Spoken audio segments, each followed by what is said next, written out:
coming in, even just over the last couple of years. That That's every region. Explosive Oh yeah. And so this new generation coming in, especially in NA, you just see more and more new names, kids coming up, just getting really good at the game, placing higher and higher. But as for here, we are breaking off on the right side of stream. A nice ground pound coming out, putting a little pressure on. Ooh, if that graphic gets decent with it. Oh, clean up! Clean up! Oh, I mean, that's the beauty of going for that gravity cancel there is like, even though you missed, you're still hovering ready to get, the down air, get back KO, and we have a 2-stock lead already here for the red side. That was crazy, and that was quick. Came out, I mean, we're 30 seconds into this game. A great way to start the set, and we're seeing it just like it's almost deja vu from what we saw last set. Just that aggressive's coming out, getting those early stocks, and just, ooh, nice ground pound coming off that lance. And being able to carry that momentum through the rest of the set, that is going to finish it up, going to get that first stock off of the Algrim. But TM's going to get pushed down. That defense on the Kaya is going to let him get back up. Set back to center and had a slight opportunity for a 2v1 there, not able to capitalize on it. Swata gonna come up behind. Ooh. And already on final stop. Yeah, I mean, I will say that we are seeing, oh, never mind. I was gonna say signs of life from the blue team, but immediately shutting that whole statement down. Red side just not relenting. We started to see, that kind of comeback potential, but you gotta do more. You have to get red side off stage and actually convert on these edge guards, because otherwise we see the recovery coming out from red side. They're hanging on to these stocks as long as they can. They sure are, and they're getting some really good bonus damage off of it. Swata's orb is pretty much non-effective at this point, not being able to really do anything off that dusk. A lot of whiffing here. He's going to be able to get back down. He throws it off, seeing it. Going to switch back over to Spear. And a stock's going to come off. And TM is out of here. It all comes down to Swata in this dusk for game number 1. But 4 stocks to 1. Sweat beats coming out. He's just going to go ahead and throw it and go next.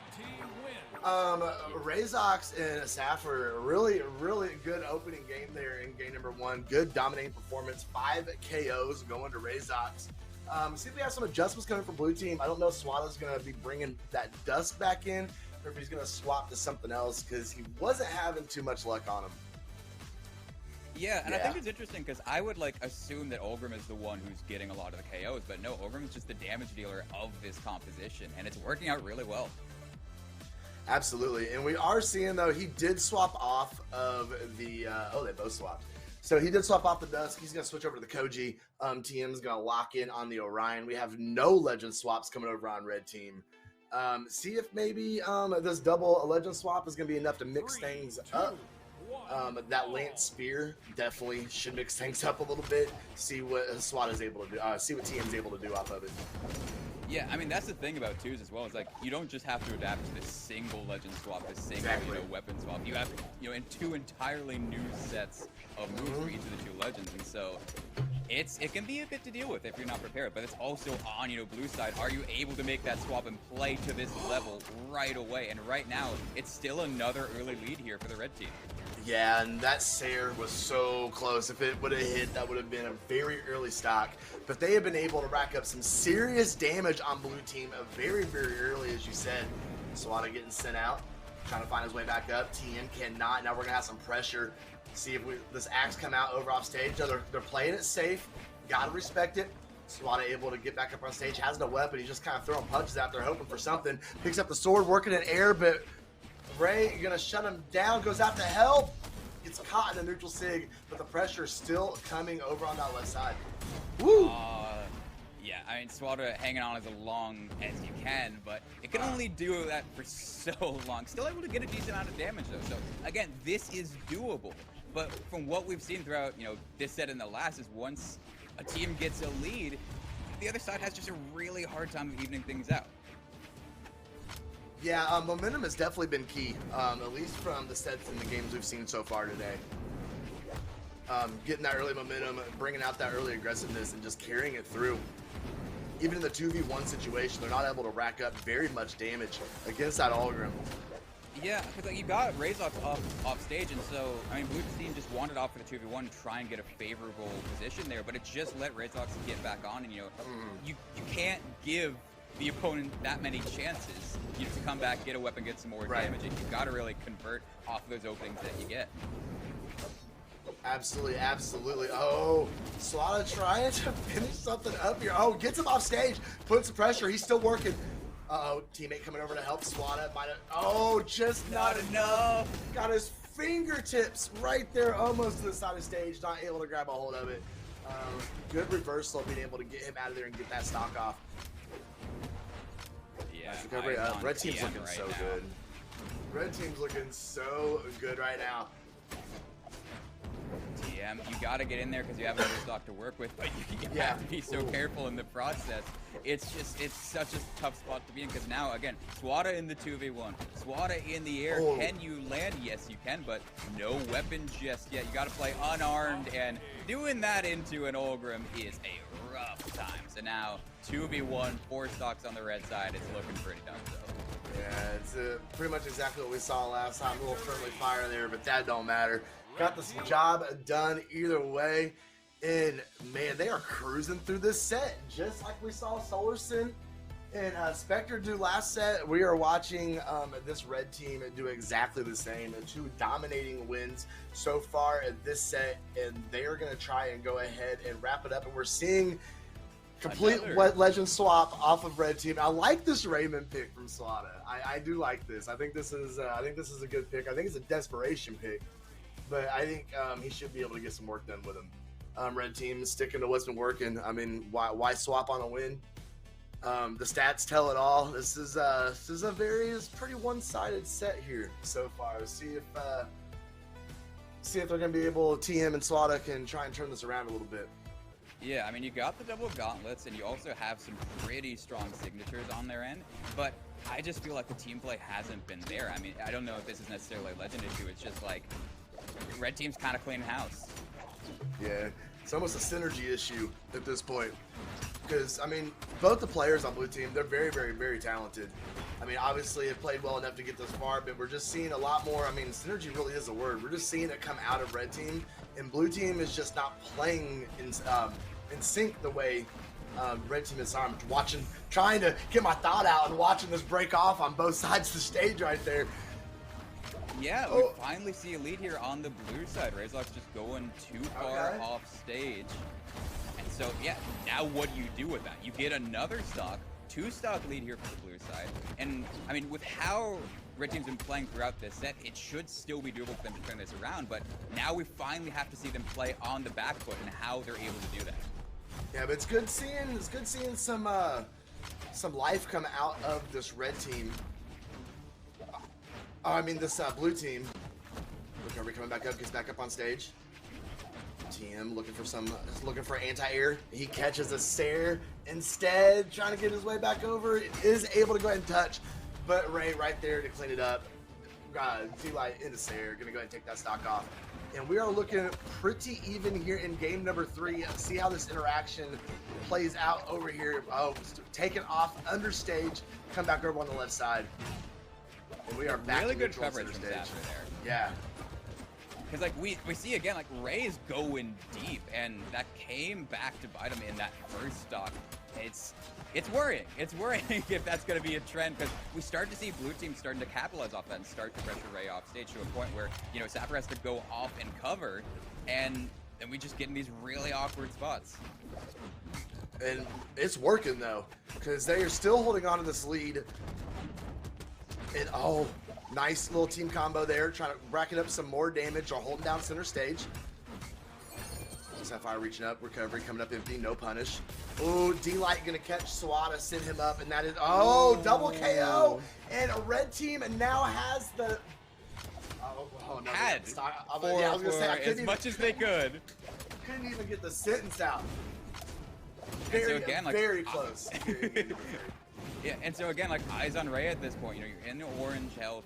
You can't really afford to play super risky right now. We have these 2 isolated 1v1s going on, you know, as best they can, but Ray has to win all of them, because if you go off stage, you get edge guard here, you get KO'd. Now we see the 2v1. Oh. They dropped that combo. It was over right there. They gave him a window of hope, a window of opportunity. If he can move around this spear and this axe with this land, looking for an opener, looking for something, throwing the nairs out there, keeping good distance. Oh, he wants it. He wants it. He can end the set right here. All he has to do is, Oh, my the goodness, weapon. a weapon throw, saving his entire existence. Oh my God, they can't hit him. They literally can't hit him. Oh, that's it. Oh no! Not yet. Not no yet. weapon, though. Still surviving. This is the longest lasting 2v1 we've seen today, and still alive, but no weapon. You have to make it back and get a weapon. Not happening today, but still, that was, I mean, again, the best 2v1 we've seen so far. Oh yeah, absolutely. That definitely could have gone either way. They were having a hard time putting that final damage on him, but he's spending all of his time running and couldn't do anything except throw a little nair out here and there. Wasn't enough to get it done, but it does bless us with a game at number 4. And we're going to get right into it. They are, I mean, we're seeing the same maps over and over. Everybody's leaving it down to Apox, Demon Island, and Miami. Looks like we're going to Demon Island this time around. No swaps over on Red Team. We're going to stay in with what they have and see if we can extend this to possibly a game number 5. Yeah, team comp definitely worked out. I will say, though, again, there was that early stock loss on Rayzox's end. So without that, how does that change the dynamic? If they play exactly the same, that was still pretty close. So it's just a matter of not, letting the tilt get to you, not letting the nerves get to you, not, letting that happen again. And we should have a really competitive game for our hands. Yeah, I mean, and you bring up, you bring up the mental. It's so pivotal in Brawlhalla. You get into these high stress situations, up in, trying to get in the top 8 of this bracket, the nerves I couldn't imagine, trying to keep your mental, keep your game together, playing against some of the best players in your region, and somehow trying to come out on top. But they are crawling their way back here, and they're looking really good, putting really solid edge guard pressure on the left side. Red team able to get back in here. Nice recovery coming off of those gauntlets. 2v1 situation. He missed the dare, but they were able to follow up with another one. Ground pound, nair. But D-Light off the axe going to go ahead and shut it down, but he comes down with the, okay, that recovery's going to get it done. We're seeing the stock start to fly here. Swata, the healthiest on the board. Yeah, this is such a big turnaround from blue side, just taking that momentum from the last game, not letting it go. And again, like, that mental is so important, because we saw, again, first stock on from Rayzox, and you have to put in work now. You have to be able to play from behind. And from what we've seen, blue side's totally fine with that. Blue side's totally willing to just take, the little openings they can get, rack up the damage, and extend this lead. But they need to watch out. TM is very close to falling to that last stock. So is Ray, but that Sayer's going to push TM out. Not many options. Nope. Going to go ahead. The fear of that Sayer coming out was enough to get him to exhaust his options. And Red. Potential tournament stock here from TM. Like, this is elimination. It's now or never. We do see he was going in at the very start, does manage to find a Sayer, equalize the stock count. 1 stock for each member of each team, 2 stocks for the other, and they're both on red health. Blue side is the first that goes down, though. And so can you equalize? Can you find the stock on the Saphir before you end up in the 2v1? They need to do it, because he's already got 3 unanswered KOs, and he's still looking pretty good. Weapon throw coming out, stopping. Okay, I was trying to figure out the strat here. Ray was just kind of hanging out while blue team was popping, trying to set up a 2v1 situation. Saphir getting sent out. Red team with a very slight advantage, but it is super slight, although that is starting to get extended here as Ray works on that right side. You saw blue team try to get the 2v1 set up, but that gave time for the red team member to respawn, actually just reverse the entire situation. So now, TM again, deep red, and there's the KO. The 2v1 has to happen now from Swata. You got gauntlets against a rocket lance. I mean, how do you get in on that? You don't. You just don't. He's definitely trying to move around, trying to mix them up, maybe fade out some of that friendly fire. But he's going to have to do a lot of work with this axe. Although Ray is in KO range, Saphir's very close. If he can... Oh, that recovery would have done it. But that does. Ooh, once again, that came down to just the last couple interactions. That literally could have gone to Swata, but not able to get any sort of offensive in there, spend all of his time running out of that 2v1 situation. And that, unfortunately, is going to end their day. Swata and TM